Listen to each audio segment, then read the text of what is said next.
Hello everyone, Jai Mahakal.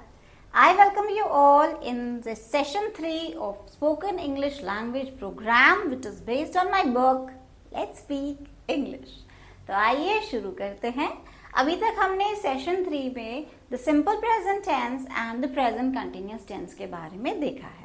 Simple present tense और continuous का दोनों का कॉन्सेप्ट देखा, देन एक्सरसाइज देखी, उसी पर बेस्ड हमने कुछ ट्रांसलेशन शीट्स देखी एंड उसके बाद हमने इंडिविजुअल स्पीच टॉपिक देखे। अब हमारा स्टार्ट होता है द प्रेजेंट परफेक्ट टेंस।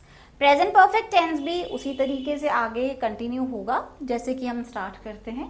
इसका मेन कॉन्सेप्ट क्या है, सिंपल प्रेजेंट टेंस होता क्या है, सॉरी प्रेजेंट परफेक्ट टेंस होता क्या है। प्रेजेंट परफेक्ट टेंस में क्या होता है, मैं कोई भी कार्य कर चुका हूं या चुकी हूं, इसमें चुका हूं वर्ड आता है एंड हैज और हैव का यूज होता है। सिंपल प्रेजेंट टेंस में मैं जो हमारा एग्जाम्पल था, मैं क्रिकेट खेलता हूं एंड प्रेजेंट कंटिन्यूअस टेंस में था हमारा मैं क्रिकेट खेल रहा हूं एंड प्रेजेंट परफेक्ट टेंस में होगा हमारा मैं क्रिकेट खेल चुका हूं। तो अब चुका हूं के लिए हैज और हैव का यूज होता है और साथ में हमारी वर्ब की थर्ड फॉर्म यूज होती है। हैज जो होता है वो सिंगुलर के लिए यूज होता है और हैव जो होता है वो हमारा प्लूरल के लिए यूज होता है। But according to the rule of English इसमें आई के साथ भी हैव लगेगा एंड यू के साथ भी हैव लगेगा। ही और शी के साथ हैज का यूज होगा, यू दे इन सब के साथ हैव का यूज होगा और सबके साथ हमारा वर्ब का थर्ड फॉर्म यूज होगा। लाइक मैं क्रिकेट खेल चुका हूं, आई हैव प्लेड क्रिकेट। तुम क्रिकेट खेल चुके हो, यू हैव प्लेड क्रिकेट। वह क्रिकेट खेल चुका है, ही हैज प्लेड क्रिकेट। वह क्रिकेट खेल चुकी है, शी हैज प्लेड क्रिकेट। अब प्लूरल में हम क्रिकेट खेल चुके हैं, वी हैव प्लेड क्रिकेट। वे क्रिकेट खेल चुके हैं, दे हैव प्लेड क्रिकेट। तो ये एक सेंटेंस है जो हमारा अफर्मेटिव में आता है। देन इसी का अगर हम नेगेटिव सेंटेंस देखें, नेगेटिव दैट इज नकारात्मक सेंटेंस, उसमें क्या था, क्या है, दैट इज मैं क्रिकेट नहीं खेल चुका हूं, क्योंकि ये नेगेटिव सेंटेंस है। तो इसमें भी क्या होगा, जो नेगेटिव सेंटेंस होगा उसमें केवल नॉट लगेगा, वो हेल्पिंग वर्ब के बाद आएगा। That is I have not played cricket. I not have नहीं होगा, जो है हमारा हेल्पिंग वर्ब उसके आगे यूज होगा, ये उसके बाद में ही आएगा। Like I have not played cricket, you have not played cricket, he has not played cricket, she has not played cricket। plural में we have not played cricket, they have not played cricket। तो इसमें भी वही हमारा subject होगा main, then verb की subject होगा, then helping verb होगा, देन नॉट होगा, वर्ब की थर्ड फॉर्म होगी एंड देन ऑब्जेक्ट होगा। उसी तरीके से जो मैंने अफर्मेटिव में आपको नहीं बताया, अफर्मेटिव में था that is subject, then helping verb, then verb की थर्ड फॉर्म एंड ऑब्जेक्ट लगेगा। फाइन। अब हमारा इंटेरोगेटिव आता है। जैसा हमने पहले सेंटेंसेस में देखा था, इंटेरोगेटिव में हमेशा जो हेल्पिंग वर्ब होता है वो पहले शिफ्ट हो जाता है सब्जेक्ट के।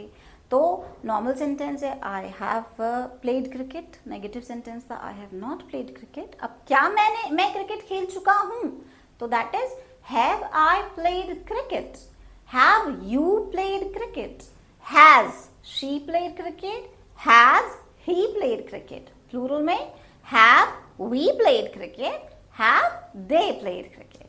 तो क्या हम क्रिकेट खेल चुके हैं। अब इंटेरोगेटिव नेगेटिव में क्या होगा, दैट इज इसमें जो हेल्पिंग वर्ब होगा वो पहले शिफ्ट हो जाएगा और सब्जेक्ट के बाद नॉट आएगा, बिकॉज हेल्पिंग वर्ब सब्जेक्ट से पहले शिफ्ट हो गया है। क्या मैं क्रिकेट नहीं खेल चुका हूं, तो have I not played cricket, have you not played cricket, has she not played cricket, has he not played cricket। plural में have you not played cricket, sorry have we not played cricket और have they not played cricket। तो ये हमारा interrogative negative sentence होगा, that is प्रश्नवाचक नकारात्मक। Fine. और जैसे कि हम जानते हैं कि जो भी हमारा जो क्वेश्चन के फॉर्मेट में जो सेंटेंस होता है उसके बाद में लगता है हमारा क्वेश्चन मार्क, और उस क्वेश्चन मार्क को हम और क्या कहते हैं? I have explained you many times, that is mark of interrogation. तो ये हमारा पहला सेंटेंस था। अब सेकंड सेंटेंस हमारा क्या है? मैं मार्केट जा चुका हूं। तो आई हैव, गो का क्या हो जाएगा? Gone. I have gone to the market, that is subject, helping verb, verb की थर्ड फॉर्म एंड ऑब्जेक्ट। इसमें कोई आईएनजी वगैरह नहीं लगेगा जो कि कंटिन्यूअस में रिप्रेजेंट होता है। इसमें थर्ड फॉर्म लगेगा वर्ब का विदाउट एनी आईएनजी। तो I have gone to the market, you have gone to the market, he has gone to the market, she has gone to the market, plural में we have gone to the market and they have gone to the market. So this is affirmative sentence, that is सकारात्मक वाक्य। Next आता है हमारा negative sentence, किसका? Simple present perfect tense का। तो पहला क्या देखा है हमने कि I have gone to the market. अब यहाँ पे हैव के बाद क्या लग जाएगा? नॉट। तो I have not gone to the market, you have not gone to the market, he has not gone to the market, she has not gone to the market. Plural में we have not gone to the market and they have not gone to the market, मतलब हम market नहीं जा चुके हैं, वे market नहीं जा चुके हैं। नेक्स्ट आता है हमारा इंटेरोगेटिव, दैट इज प्रश्नवाचक। क्या हम मार्केट जा चुके हैं? तो सब्जेक्ट से पहले helping verb, that is have. Have क्या मैं, अगर हम फर्स्ट सिंगुलर से स्टार्ट करते हैं तो have I gone to the market, have you gone to the market, has he gone to the market, has she gone to the market. Plural में have we gone to the market, have they gone to the market, that is helping verb, subject, verb की third form and object. उसी तरीके से हमारा interrogative negative होगा, क्या हम market नहीं जा चुके हैं?